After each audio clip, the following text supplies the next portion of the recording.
اگلا سوال ہے، کیا صرف ذاتی ناراضگی کی وجہ سے جماعت کو توڑ دینا اور الگ جمعہ قائم کرنا اہل حدیث منہج کے مطابق ہے؟ یہ اہل حدیث منہج نہیں ہے، یہ اخوانی اور خارجی منہج ہے۔ ہم ذرا ذرا سے اختلافات پر 2 اینٹ کا نیا گھر تیار کر لیں۔ آپ سوچئے کہ مسجدیں رب کائنات کی رضامندی کے لیے تعمیر کرنے کا حکم دیا گیا ہے۔ من بنا للہ مسجدا بن اللہ لہ بیتا فی الجنہ یا مثلہ فی الجنہ، جس نے اللہ رب العالمین کی رضامندی کے لیے مسجد تعمیر کی، اللہ رب العالمین ویسا ہی محل اس کے لیے جنت میں تعمیر فرمائے گا۔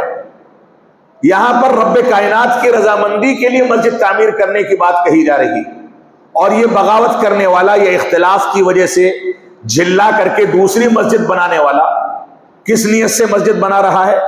اختلاف کرنے کی نیت سے۔ اختلاف جو ہے یہ تفرقہ ہے، اختلاف فساد ہے، اختلاف خروج ہے۔ لہذا کسی سے کوئی اختلاف ہو جائے تو آپ کا اختلاف اس سے ہوا ہے، بات چیت کر کے اس کو حل کریں۔ نہیں حل ہوتا ہے تو آپ کی عداوت اس سے ہے۔ مسجد سے عداوت نکال کر کے آپ اللہ کے خلاف کیوں بغاوت کر رہے ہیں؟ لہذا مسجد سے عداوت مت کیجیے، مسجد میں نماز پڑھتے رہیے، لوگ آتے رہیں گے جاتے رہیں گے، مساجد کے ممبران، اراکین، ذمہ داران تبدیل ہوتے رہیں گے۔